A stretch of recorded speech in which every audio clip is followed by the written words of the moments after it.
The Lord be with you. A reading from the Holy Gospel according to Mark. When the Pharisees with some scribes who had come from Jerusalem gathered around Jesus, they observed that some of his disciples ate their meals with unclean, that is, unwashed hands. For the Pharisees, and in fact all Jews, do not eat without carefully washing their hands, keeping the tradition of the elders. And on coming from the marketplace, they do not eat without purifying themselves. And there are many other things that they have traditionally observed, the purification of cups and jugs and kettles and beds. So the Pharisees and scribes questioned him, "Why do your disciples not follow the tradition of the elders, but instead eat a meal with unclean hands?" He responded, "Well did Isaiah prophesy about you hypocrites, as it is written, 'This people honors me with their lips, but their hearts are far from me. In vain do they worship me, teaching as doctrines human precepts. You disregard God's commandment, but cling to human tradition.'" He summoned the crowd again and said to them, "Hear me, all of you, and understand. Nothing that enters one from outside can defile that person, but the things that come out from within are what defile. From within people, from their hearts, come evil thoughts, unchastity, theft, murder, adultery, greed, malice, deceit, licentiousness, envy, blasphemy, arrogance, folly. All these evils come from within, and they defile." The Gospel of the Lord. This summer we had a couple of young men who worked for the parish, and at the beginning of the summer I sat down with them with a whole list of things that needed to get cleaned up around here, from cleaning kitchens, cleaning carpets, cleaning out closets, cleaning the yard. And the item on the list that took the most work, and I got the impression they didn't like to really do, was all the weeding that needs to take place around here, clearing out all the flower beds and brick walkways of the weeds. And it seemed like as soon as they went around and weeded everything, the weeds would come up again and they would have to go right around again. Well, these two young men just finished up for the summer. Spencer went back to the seminary, and Michael has begun his practice for football season. So I looked at the list, and actually, I have to say, they accomplished everything on the list, I think. So I'm very proud of their hard work, even though I wish they had done a little bit more weeding this summer. Well, the Pharisees today, we see that they love to work hard on cleaning things as well. And the Pharisees would love to come up with whole lists of things to get cleaned. We hear today that not only did they rather incessantly wash their hands, but they love to wash kettles and cups and jugs and beds, a whole list of things. And they didn't stop there. The Pharisees had a whole list of 613 commandments that they tried to follow in life. God only gave us 10 commandments, but the Pharisees had come up with 603 more to follow as well. And the way they described it, they said it was like putting a protective hedge around the 10 commandments. So not only would you not break one of the 10 commandments, but you wouldn't even be able to get close to breaking one of the 10 commandments. You wouldn't even appear to break one of the 10 commandments. Well, imagine if I had given Spencer and Michael a list of 613 things to accomplish this summer. They wouldn't like that very much. The one thing they did accomplish this summer is they trimmed all the hedges around here, so the Pharisees would have liked that. Well, Jesus has to remind the Pharisees that they're getting it wrong, because all these laws were about outward appearances. They were about cleaning the surfaces of things. They were about outward ritual purity. And Jesus has to tell them, you're forgetting what the law of God is all about, which is to purify our hearts. It's so that God can uproot from our hearts all the evil that's there and transform it by the power of his love. The law is to transform us from the inside out, not from the outside in. And so Jesus has to tell them that. And he says, okay, Pharisees, if you like lists of things, let me give you a list of things to work on this summer. He says, from within people, from their hearts, come evil thoughts, unchastity, theft, murder, adultery, greed, malice, deceit, licentiousness, envy, blasphemy, arrogance, folly. All these things come from within, and they defile. It's not quite 613 things to work on, but it's quite the list of things.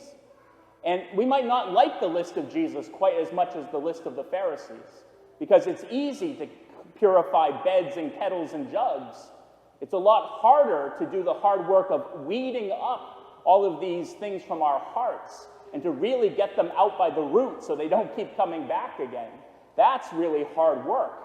But Jesus says that's the work that we need to be about. The only item on the list, I didn't really know what it was, is licentiousness, so I had to go look it up online. And it says in the Merriam-Webster dictionary, licentiousness means lacking legal or moral restraints, especially disregarding sexual restraints, marked by disregard for strict rules of correctness.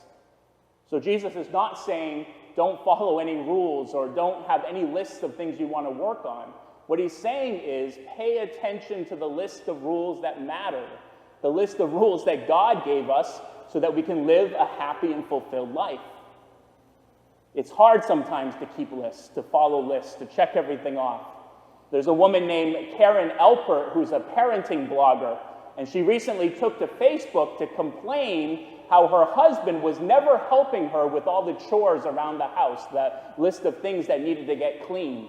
And so in revenge, she sent him to the grocery store with a shopping list, and she posted this list to Facebook. And the list included things like, go pick up 3% milk, seedless strawberries, fat-free hummus, wheat thins, the one in the blue box, she said, diet Coke, and organic Pop-Tarts. Well, needless to say, her husband had a hard time finishing up that list. Well, we might laugh at a woman who's complaining about her husband on social media, but other experiences of social media are not so funny. The Pharisees had this problem of always being concerned with the outward appearances of things and not being concerned with what was going on in their hearts and who they really were. Well, if anything, that problem has become much worse in our world today, where everyone is just projecting an image of themselves on social media that might have no resemblance whatsoever to the way they're really like. And this has caused all sorts of problems in our world.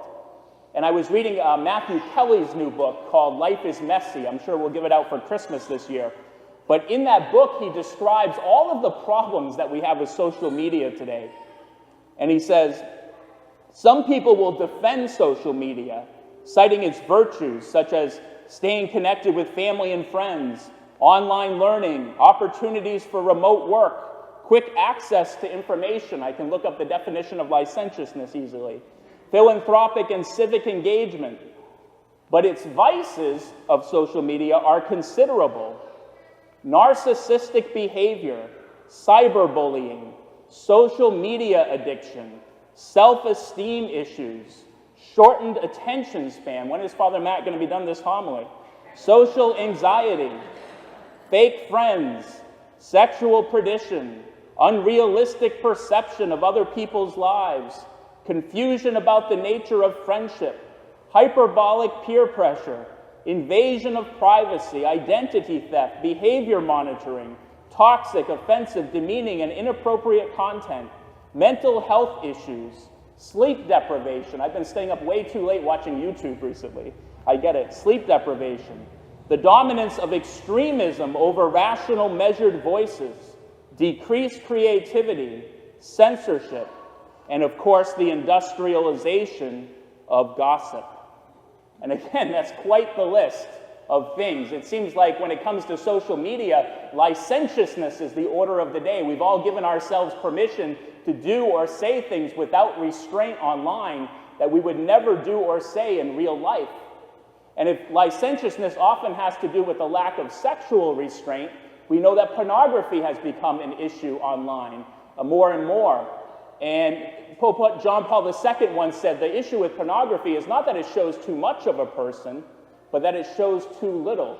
It reduces a person to an outward image to be used rather than to a real human being with a real heart that should be loved. And the reason I bring this up is because in our parish in just a couple weeks, starting on September 15th, we're beginning something called the Conquer series, which is particularly for men to help overcome online addiction. If you want some help for yourself or for someone else to overcome addiction, you come to the Conquer series. You can see more information about that in the bulletin, or you can talk to Deacon Eric and I about it. But there are other things that we can get addicted to online as well. We can get addicted to the criticism of others. How often that's all that Facebook and Twitter is just criticizing others. Even in the Catholic blogosphere, there's a certain section out there where it's just very hypercritical. It becomes like the Pharisees, where it's just constant pointing out the sins, real or perceived, of other people, or even of leaders. And the reason why we do that is because it creates a protective hedge. If we're always blaming other people for their faults, we never have to do the hard work of uprooting the sin that's in our own lives. We can pretend that the problems of the world or the problems of our lives are someone else's fault, when Jesus says, no, it all starts in our hearts. It's all there. That's what we need to work on. Social media is a very powerful thing, and all it does is it just amplifies whatever's going on in our hearts. And so if we haven't uprooted all these evils from our hearts, it's no wonder that we have all of these problems. And the solution is not to be like the Pharisees and come up with 613 rules for online behavior. It's to pay attention to what's going on in our hearts, to open up our hearts to an experience of God's merciful love, who can transform us, who can heal us, who can forgive us. God who is so good to us, so that we can become pure of heart. We can become people of integrity, the same people outside as we are on the inside, the same people in private as we are in public, the same people online as we are in real life. Because what we're searching for in all of this is not the definition of some word. What we're searching for is God's love. And as St. Augustine once said, our hearts are restless, O Lord, until they rest in thee.